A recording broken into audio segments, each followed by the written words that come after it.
ये है दिल्ली दर्पण।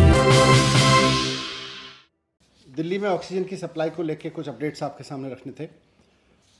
हम सब देख रहे हैं कि दिल्ली में एक समय पिछले करीब 15 दिन पहले कोरोना के केसेस एकदम बाढ़ की तरह से तेज़ी से आगे बढ़ रहे थे और पॉजिटिविटी रेट भी बढ़ के 35% पहुँच गया था। 80,000 से लेके 1 लाख टेस्ट रोज़ हो रहे थे और उसमें लगभग 27,000 तक मरीज़ आए हैं।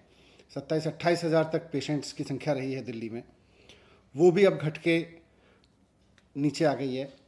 तो एज ऑन टुडे अगर मैं देखूं तो पॉजिटिविटी रेट 14% आ चुका है और मरीज़ों की संख्या डेली जो मरीज़ आ रहे हैं उनकी संख्या भी आज घट के 10,400 के करीब रह गई है।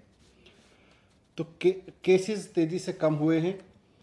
जितनी तेज़ी से केसेस बढ़े थे उतनी तेज़ी से दिल्ली में ऑक्सीजन की डिमांड भी बढ़ी थी, ऑक्सीजन की ज़रूरत भी बढ़ी थी। और अब जबकि केसेस तेज़ी से नीचे आए हैं तो अस्पतालों में बेड्स भी खाली हुए हैं और ऑक्सीजन की डिमांड में भी कमी आई है। जब ऑक्सीजन की बहुत ज़्यादा ज़रूरत थी तो हमने कैलकुलेशन करके देखा था कि उस समय के हिसाब से हमको 700 मीट्रिक टन ऑक्सीजन की ज़रूरत थी। Number of patients, number of cases in hospitals, bed occupancy, इन सबको कैलकुलेट करते हुए हमें 700 मीट्रिक टन की ज़रूरत थी।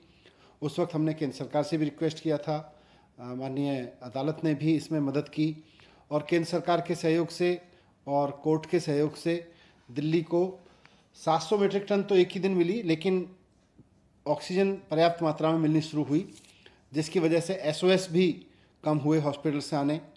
और आज पिछले 24 या 48 घंटे में बामुश्किल किसी हॉस्पिटल से एक आध जगह से SOS आता है कि उसके यहाँ ऑक्सीजन की ज़रूरत है या ऑक्सीजन की कमी पड़ रही है और उसको तुरंत अरेंज कर दिया जाता है। हम इस संकट के समय में पूरे सहयोग के लिए केंद्र सरकार का भी धन्यवाद करते हैं, माननीय सुप्रीम कोर्ट, माननीय हाई कोर्ट का भी धन्यवाद करते हैं कि उन्होंने संकट के समय में दिल्ली के लोगों की खूब आगे आके मदद की और उसकी वजह से हज़ारों जानें समय रहते बचाई जा सकीं। आज हमने फिर से सारी चीज़ों को कैलकुलेट किया है और हमने ये देखा है कि दिल्ली में बेड ऑक्यूपेंसी और मौजूदा केसेस को देखते हुए, मौजूदा एडमिटेड पेशेंट्स को देखते हुए दिल्ली में ऑक्सीजन की ज़रूरत अब 582 मीट्रिक टन रह गई है।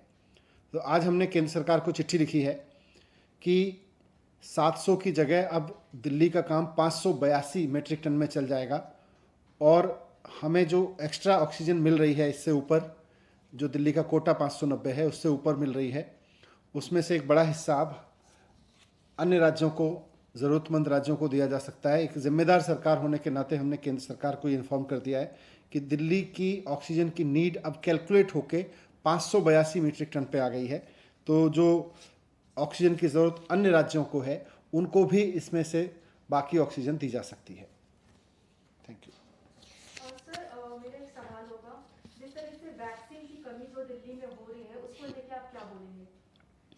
मैंने इस पर लगातार बोला है, वैक्सीन की कमी तो पूरे देश में ही है और उसमें कहीं ना कहीं एक्सपोर्ट की हमारी जो गतिविधि रही, हमने एक्सपोर्ट की 6.5 करोड़ वैक्सीन, ये बिना देखे कि देश में ज़रूरत थी वैक्सीन की और देश के लोगों को वैक्सीन लगाई जाती क्राइसिस के उस समय पे हमने की, उसकी वजह से तंगी आई है।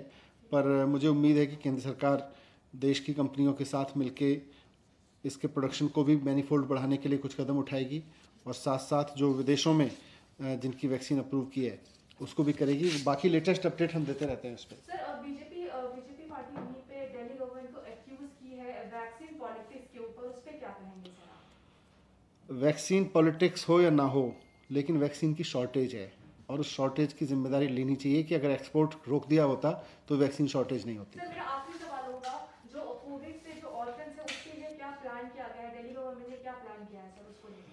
उसके लिए हमारा DCPCR और चाइल्ड वेलफेयर डिपार्टमेंट काम कर रहा है। Thank you. लेटेस्ट खबरों के लिए सब्सक्राइब करें हमारा YouTube चैनल या फिर लॉग ऑन करें www.delhidarpantv.com। खबरों की कवरेज और विज्ञापनों के लिए संपर्क करें इस नंबर पर।